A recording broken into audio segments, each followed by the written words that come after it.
Untuk apa persiapan pengamanan pilkada ini? Ya, total dari kekuatan yang akan kita gelar khususnya di Biren ini adalah 2.086 personil. Terdiri dari Linmas 1.900, kemudian dari TNI 126, kemudian Polres sendiri 360, BKO 150 dan BKO untuk TTS 450. Mungkin selain personil ada kekuatan lain seperti peralatan senjata gitu, apa aja yang diberikan? Ya. Perlengkapan kita turunkan semua, baik kendaraan untuk operasional hari-hari maupun kendaraan khusus, di mana kita dibantu oleh Brimob, ada APC atau Armor Personnel Carrier, dan dari 113 pun juga disiagakan juga, termasuk rotor kanan dari Brimob yang apabila ada rusuh massa kita siagakan juga.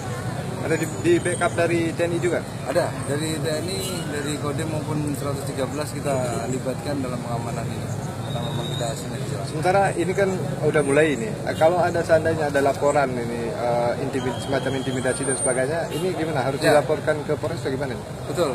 Jadi karena ini tahapan sudah berjalan, kami jajaran Polres Biren ini memerintahkan jajaran Polsek untuk memonitoring bahwa kampung-kampung atau daerah-daerah mana yang mengalami atau mendapatkan intimidasi, segera laporkan ke kami supaya kami bisa mengantisipasi.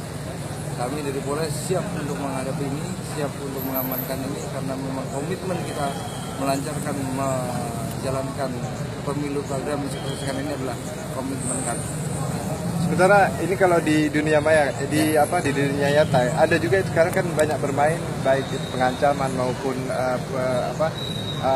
penyemaran nama baik. Ini kalau ada seandainya ada laporan gimana? Ya, kami pasti respon.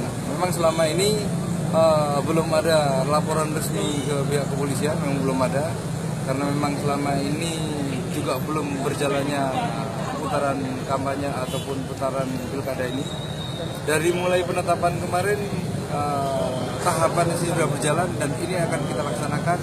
Kita ada Gakbumdu, di mana Gakbumdu ini bergabung di Panwasli, dari mulai kepolisian, kemudian kejaksaan dan Panwasli sendiri yang akan menilai apakah kasus-kasus ini masuk dalam kriminal atau pelanggaran dalam pilkada.